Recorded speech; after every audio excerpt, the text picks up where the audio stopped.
rendez-vous tunisien vous tire jusqu'au désert, mais il sera impossible de quitter la Tunisie sans voir Djerba. On ne s'embarque pas pour Djerba comme pour un long voyage, et cependant, au-delà de ces 5 kilomètres de mer que vous traverserez à bord d'une barcasse à voile carré, telle qu'on en a toujours connue sur ces eaux, vous trouverez l'île aux sables d'or de Flaubert, le pays des lotophages de l'Odyssée.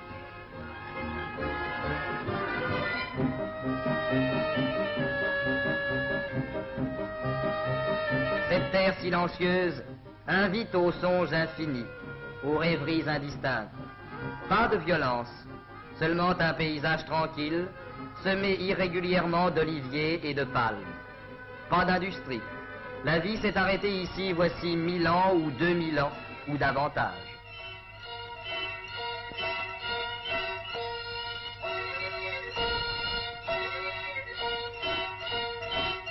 Près du puits, le potier, comme tous ses pairs depuis des siècles, fabrique ses poteries d'argile blanche, et l'on imagine que peut-être les compagnons d'Ulysse trouvèrent dans un décor semblable la même industrie, le même geste, la même gargoulette. Djerba, terre de l'oubli, terre de l'éternité.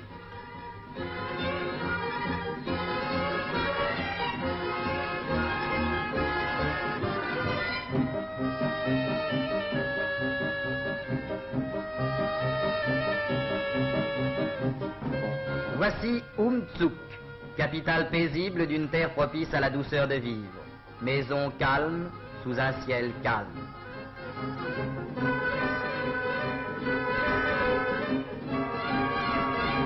Au terme du voyage, faut-il quitter Djerba et Auvray? Abandonne-t-on jamais Djerba, ses paysages mélancoliques, sa mer tiède? La fable antique prétend qu'ici on oublie tout. Oubliera-t-on à ce dernier rendez-vous tunisien? Oubliera-t-on de repartir?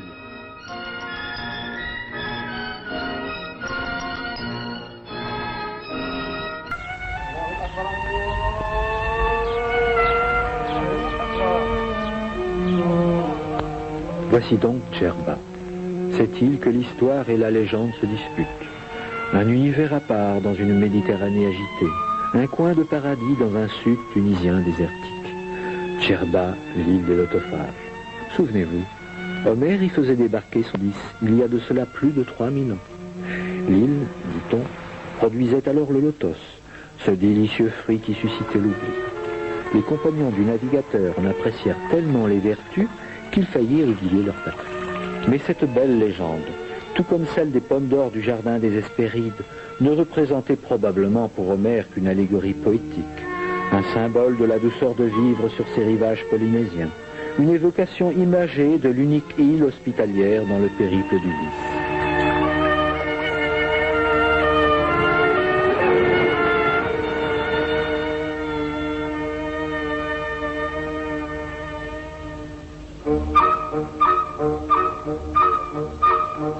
Qui donc disait que les légendes ont la vie dure? On en douterait en traversant une campagne djerbienne en apparence fermée sur elle-même. Un paysage naïf d'oliviers et de palmiers parsemés au hasard, des jardins à la mesure de l'homme, des sentiers tortueux et des clôtures pour soustraire aux regards indiscrets le Menzel familial. Le Menzel, cette austère bâtisse blanche à l'architecture si typique de Djerba. On la dirait un château fort avec ses tours d'angle carrés, une citadelle qui semble jurer avec l'hospitalité légendaire de l'île.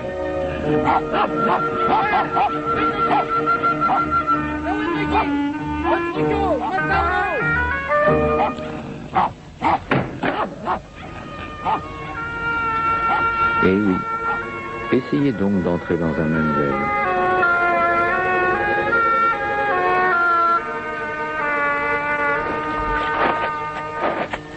Mais une fois à l'intérieur, c'est un monde biblique qui s'offre à votre regard, soudain indiscret. Des visages creusés par le temps, des gestes immuables, des instruments anachroniques, des ombres éthérées dans une cour millénaire. Une vie sereine qu'on a peine à imaginer dans un XXe siècle trop bruyant.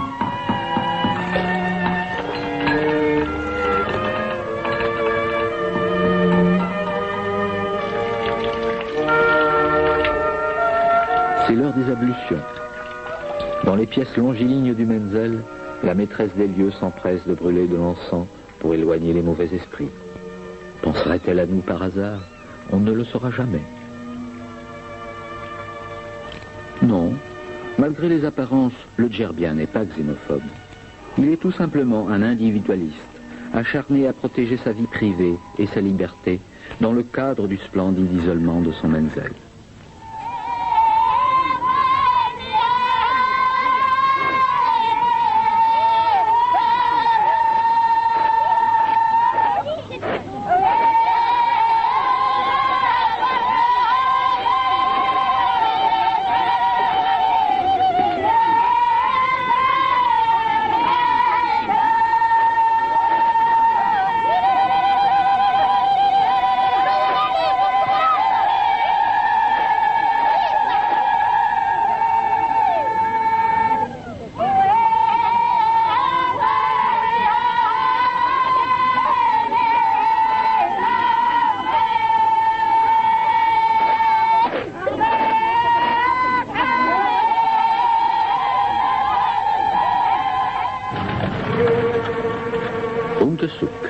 La capitale. 2 fois par semaine, les jours du marché, la ville prend des allures de fête. Les habitants de l'île s'y retrouvent pour acheter, vendre, expédier les formalités administratives ou simplement échanger des nouvelles. Jadis, on se retrouvait surtout dans le souk El Lafa pour offrir la laine patiemment travaillée par les femmes dans l'intimité du Menzel. Cette activité faisait alors la réputation de Djerba dans toute l'Afrique du Nord. Les temps ont changé. Dans cette ruelle bordée naguère de marchands de laine, il ne subsiste plus qu'un seul, vestige d'une époque probablement révolue.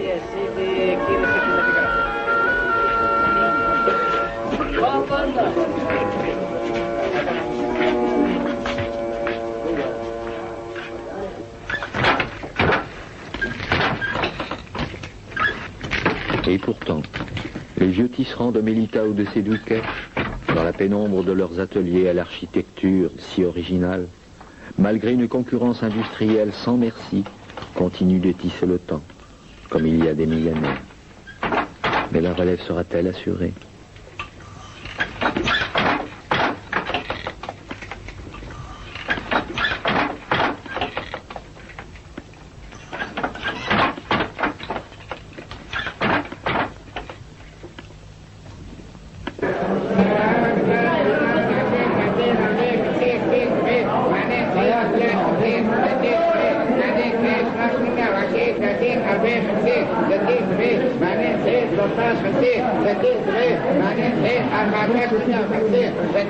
Le Djerbien est aussi et surtout un homme de la mer, un pêcheur qui fait encore appel aux bonnes vieilles techniques d'autrefois, comme celle des pêcheries fixes. Il lui suffit de quelques branches de palmier habilement disposées en mer et d'une nasse vers laquelle le flux de la marée fait converger le poisson. Puis, résolument traditionnaliste, il préfère ignorer la balance et vendre ses poissons à la criée en de belles grappes qu'on dirait rassemblées par une main d'artiste, soucieux avant tout des formes et des couleurs.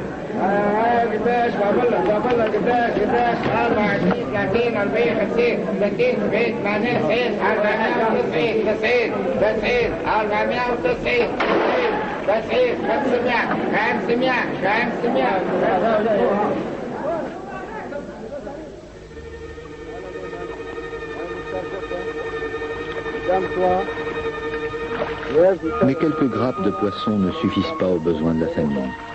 Siamara, à l'instar de tant d'autres pêcheurs berbères d'Agim, passe des heures, rivé à son miroir, à la recherche d'une éponge devenue trop rare. Dérisoire Neptune au maigre butin, il semble aussi anachronique que ces harpons primitifs.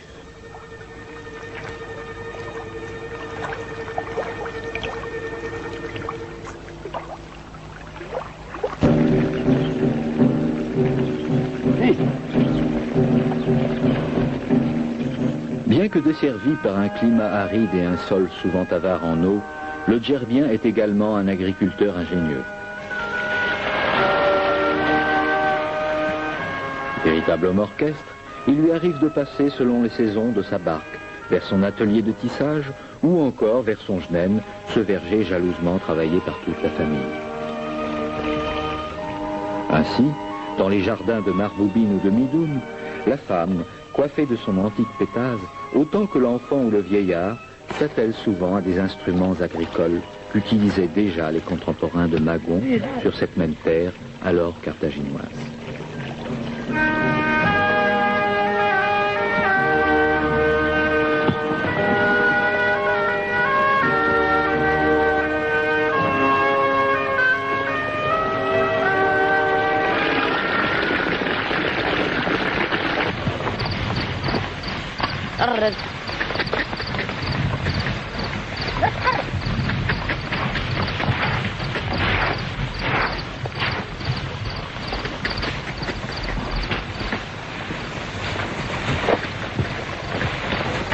Mais la récolte n'est plus à la mesure des besoins.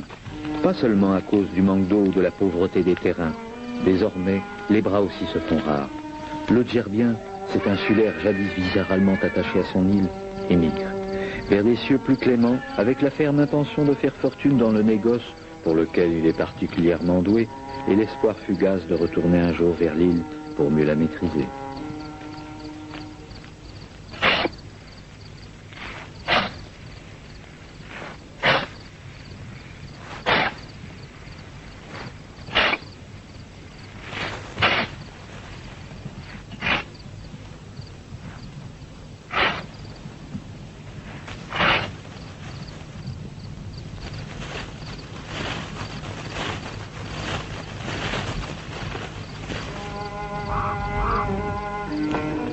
Entre-temps, le Menzel déjà délabré est livré aux vieux, aux femmes et aux enfants, qui peinent dans l'attente d'un hypothétique mandat ou d'un retour définitif, remis toujours à plus tard.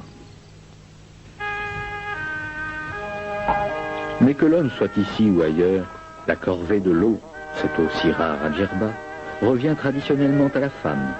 Avec le temps, elle en a pris son parti. Elle l'a même transformée en une occasion propice pour échanger les nouvelles entre femmes. La citerne prend alors les allures d'un salon où se traitent, entre deux jarres d'eau, les mariages les plus subtils et les affaires les plus compliquées.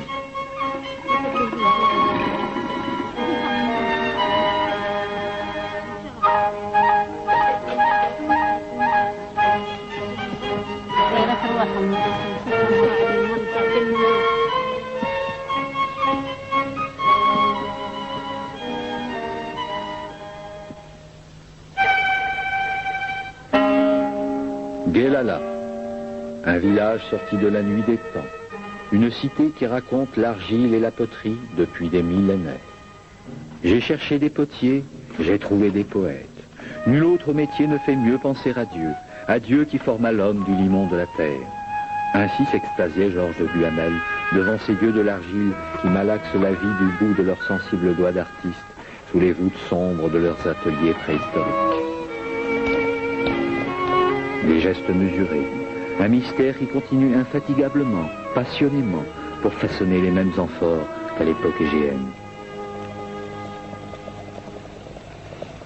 Hélas, les temps changent. Des centaines de potiers qui, au début du siècle, faisaient jaillir la vie à Guelala, il ne reste que quelques rares vieillards qui couvrent les ultimes soubresauts d'une des plus vieilles corporations artisanales du monde.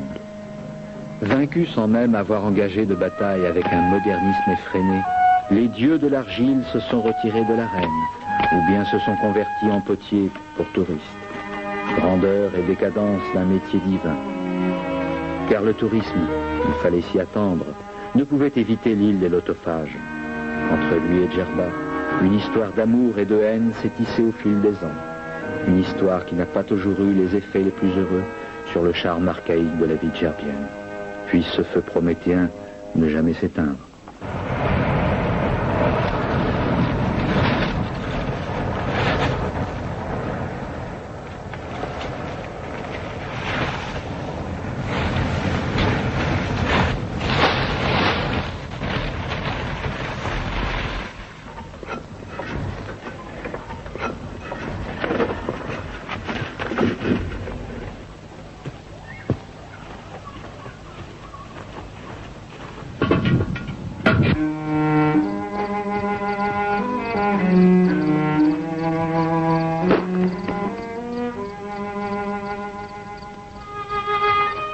En attendant, ce dieu de l'argile durement renversé de son piédestal continue de plonger jusqu'à plus de 80 mètres dans les entrailles de la Terre pour en retirer l'argile de la nuit. Lumière, obscurité, lumière, obscurité, tous les jours que Dieu fait, étrange Sisyphe dans les profondeurs.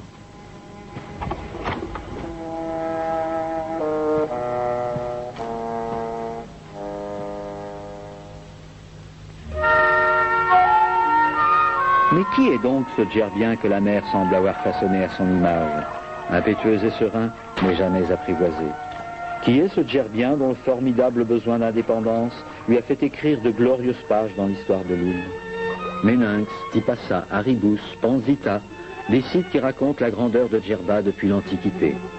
Elle fut un grand carrefour où venaient s'enrichir de leurs mutuelles différences les courants économiques de l'Afrique et de la Méditerranée. La mer, toujours la mer, a ramené maintes civilisations, carthaginoises, romaines, byzantines, espagnoles, siciliennes, turques et même une coalition de princes chrétiens appuyés par le pape. Des hommes s'appelaient Roger de Sicile, Jacques d'Aragon ou Pierre de Navarre. En face d'eux, des Djerbiens austères et des pirates entrés dans la légende, Barberousse, Dragut ou Sinan Reyes. Mais aujourd'hui, que reste-t-il de cette longue épopée qui dressa le petit peuple djerbien, souvent victorieusement, contre les plus grands maîtres de la Méditerranée? Bien peu de choses. Seul le vent, dans le grand fort espagnol à Untesuk, semble encore évoquer au gré des rafales les échos de sanglantes batailles et de sièges inexorables. Le Djerbien s'est depuis assagi. Même la fameuse tour des crânes, élevée par Dragut en 1560, a disparu. Il n'en reste que ce pudique monument, souvenir d'un temps déjà lointain. Allahu Akbar. Allahu Akbar. Allahu Akbar. Ashhadu an la ilaha illallah. C'est finalement la religion de Mohammed qui s'est imposée à Djerba. C'est l'islam qui a donné à l'île sa physionomie définitive et son architecture originale.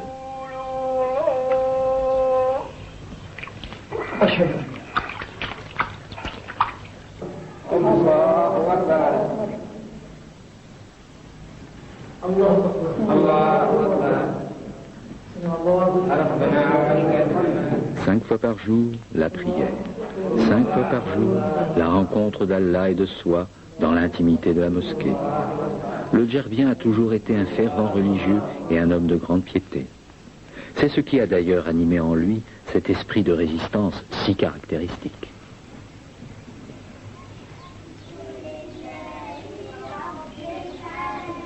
الرحمن الرحيم مالك يوم الدين إياك نعبد وإياك نستعين اهدنا الصراط. Elles sont plus de 300 à se dresser dans la campagne djerbienne, immuables et immaculées, grâce aux efforts incessants des fidèles. Elles ont la candeur et le charme d'un château de sable sorti d'un rêve d'enfant.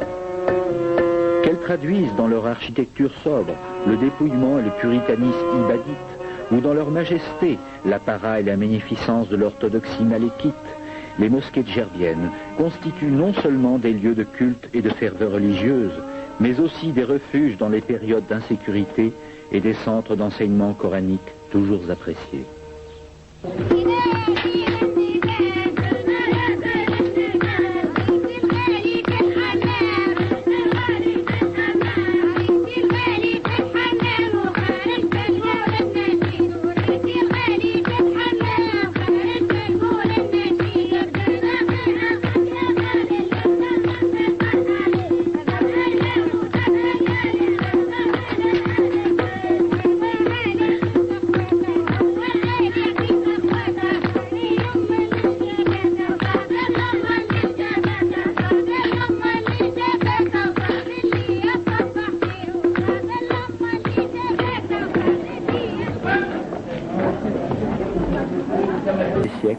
Conserve toujours ces minuscules boutiques de poupées, comme pour narguer à un modernisme trop sûr de lui.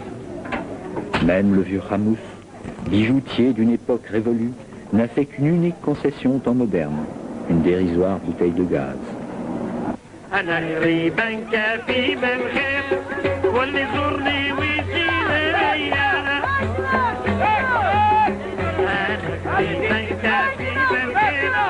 L'Agriba. Une vente aux enchères? Un marché hebdomadaire? Un souk pittoresque pour touristes? Non, malgré les apparences. Nous sommes à la cérémonie annuelle du Purim, célébrée par la communauté juive de Djerba. Selon la tradition, les Juifs seraient arrivés dans l'île du Lotos il y a plus de 25 siècles après la prise de Jérusalem par Nabuchodonosor, emportant avec eux des manuscrits, des tables des lois et même certaines pierres du temple sur lesquelles ils auraient bâti le sanctuaire de l'Agriba. Depuis, ayant probablement goûté au Lotos, les Juifs sont restés fidèles à Djerba, cette île qui leur offrait en terre d'islam une magnifique tolérance, rare dans un monde déchiré par la haine.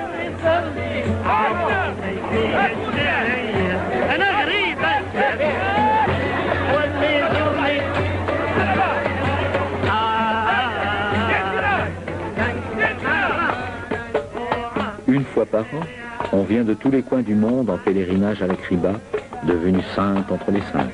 On fait alors sortir à travers l'île les tables des lois, sous un baldaquin multicolore, alourdi par les offrandes des fidèles, au milieu d'une grande affluence de fêtes foraines.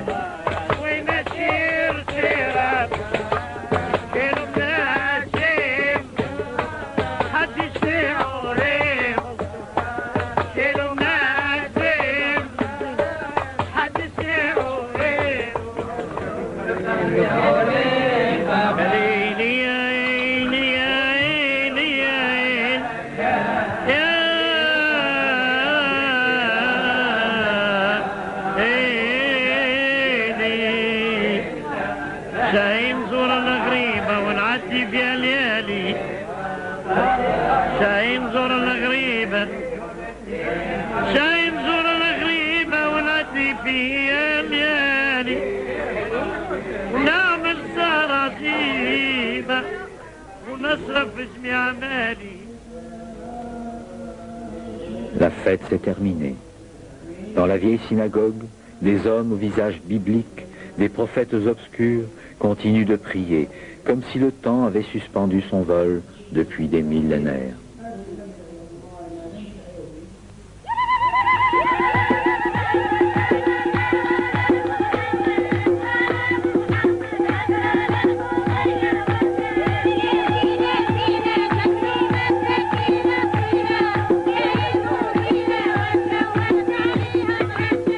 Marbouba, la bien-aimée, se marie. Quelque part entre Cédriane et Elmey, les Menzel sont en fête. On attend encore le prince charmant, qui revient de loin, après avoir bravé le désespoir de l'immigration des années durant.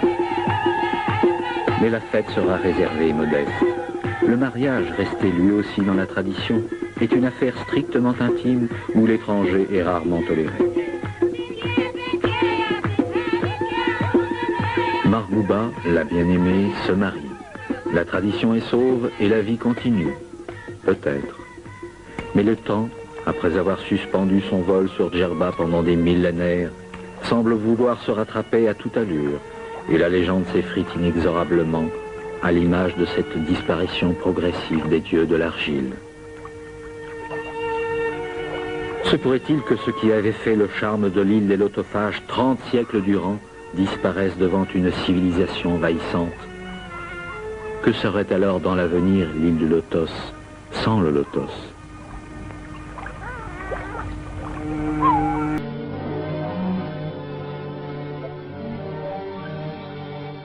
Cette côte basse de Djerba, c'est sans doute ainsi qu'ils la découvrirent, les compagnons d'Ulysse, quand ils erraient sur des barques pareilles à celle-ci.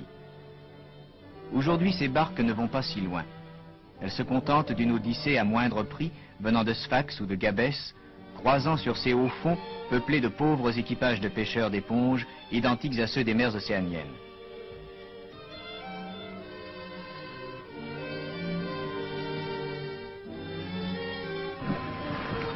Les fonds de Gabès étendent en effet des champs d'éponges exploités depuis la plus haute antiquité. Étendus de rochers où s'offrent à 15 mètres de profondeur des végétations sans éclat balancées par une houle tiède.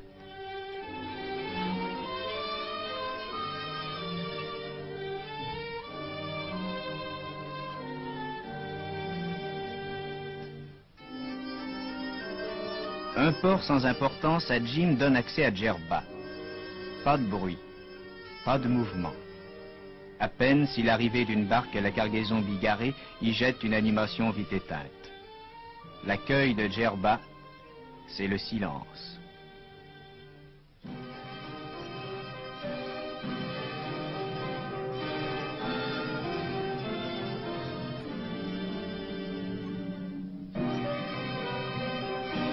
C'est dans cette paix incomparable, seulement troublée par le battoir rustique des laveuses de laine, que l'homme s'avance. Jeune garçon que son type et sa vêture désignent sûrement. C'est un jeune juif qui s'en va chercher fortune dans le vaste monde et qui, avant de partir, fait sa tournée d'adieu.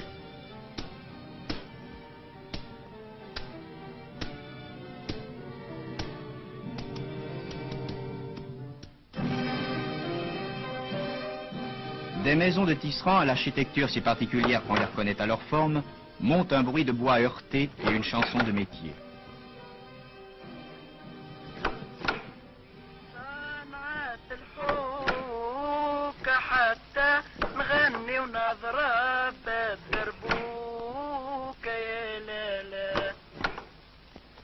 Adieu tisserand, fils de tisserand, père de tisserand, dont la vie se rythme au claquement des pédales.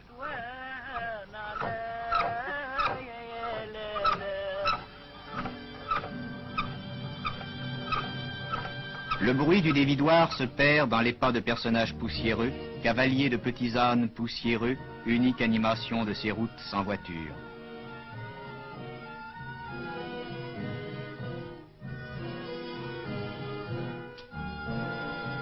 Adieu aussi aux potiers. Potiers et tisserands, ce sont les deux métiers de l'île.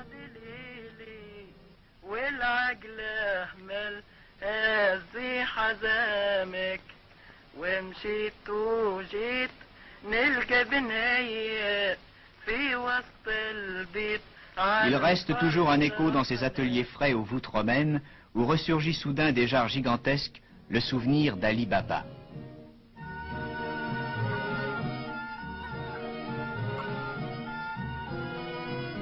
Un paysage unique et sans variété coule jusqu'à Oumsouk, la capitale.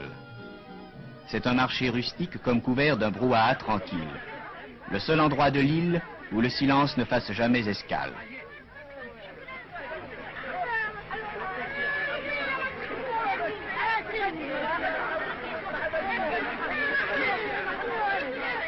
On peut saluer ici tous les villages de l'île, car de ces immenses chapeaux tressés de feuilles de palmier, chaque modèle désigne un bourg ou un hameau.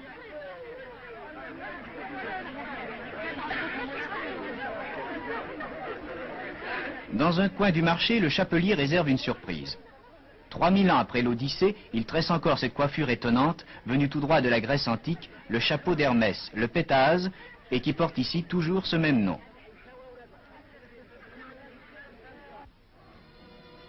Autour, des fondoucs ombreux peuplés d'ânes, des rues tranquilles, où chacun va à de petites affaires et à de menues besognes. Sentez-vous qu'on est loin du monde?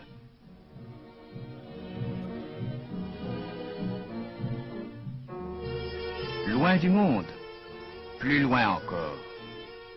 Car Arak Bira, le grand quartier, renferme une communauté juive qui remonte, dit-on, à la construction du temple de Salomon.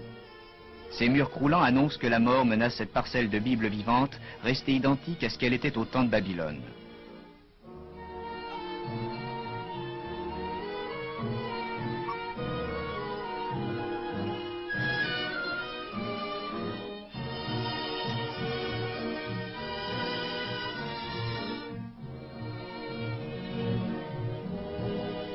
Monde étrange dont les chances de durée se réduisent jour à jour. Cet îlot racial, préservé dans sa pureté originelle, n'est déjà plus aujourd'hui que l'épave d'un monde englouti.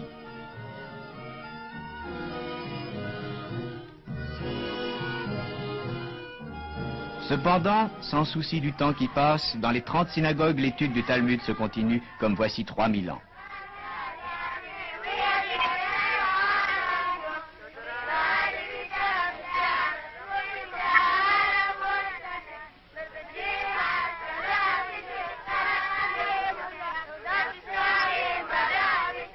Cependant, dans leur bibliothèque close, les futurs rabbins reprennent-ils chaque jour les textes de la loi.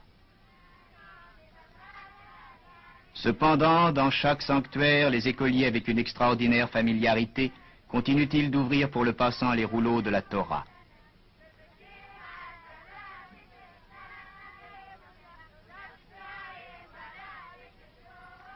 Il y a là, en dépit du temps qui menace ce monde immobile, comme un accent d'éternité.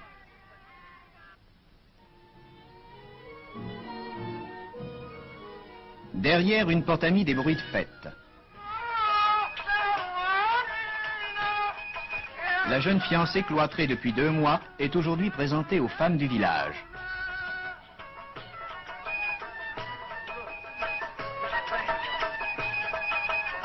Parée d'or comme une idole, elle subit, comme le veut la tradition, l'hommage d'admiration.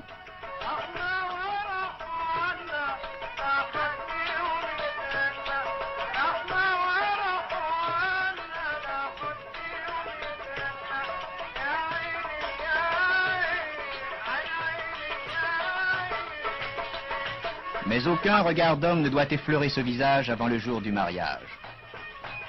Hors d'ici, malotru!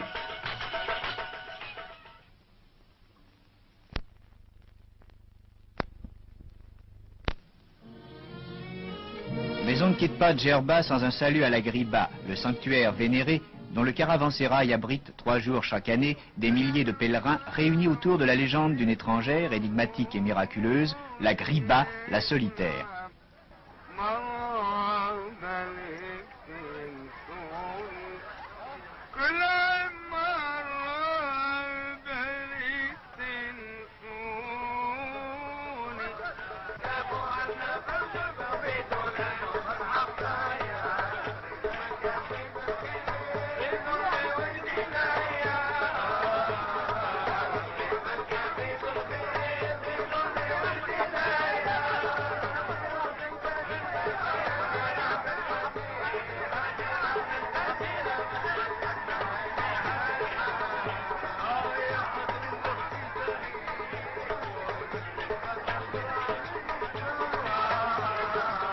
Ces jours-là, une procession familière conduit la Ménara, extraordinaire construction d'orfèvrerie, de tissus et de fleurs, à travers la campagne paisible.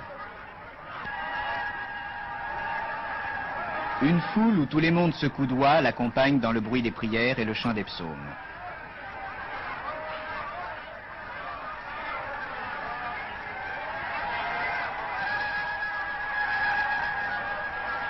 Au retour dans le sanctuaire, la Ménara, objet par objet, est dépouillée de ses ornements.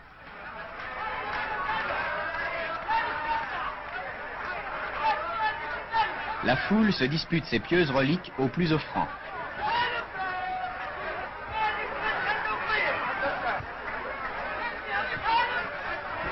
Les enchères se croisent, les billets de banque volent, et cet argent servira à l'entretien de la Griba.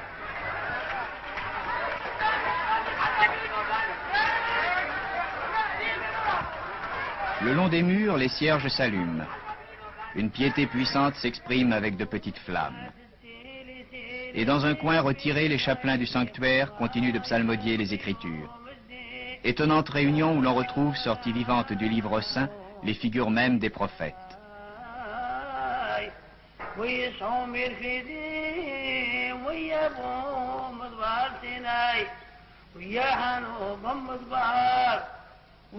Alentour, les chants s'éteignent. La paix djerbienne regagne son inexprimable empire.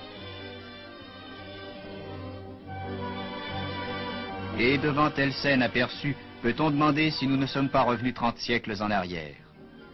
Moisson djerbienne si pauvre, si purement biblique.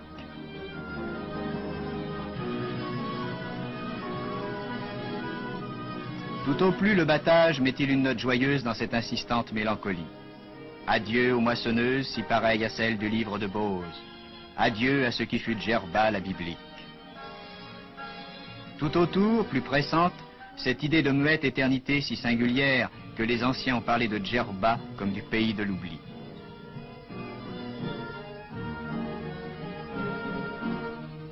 Seul, dans les vergers, l'infini gémissement des pluies continue à marquer la fuite d'heures qui n'ont ici ni durée ni valeur.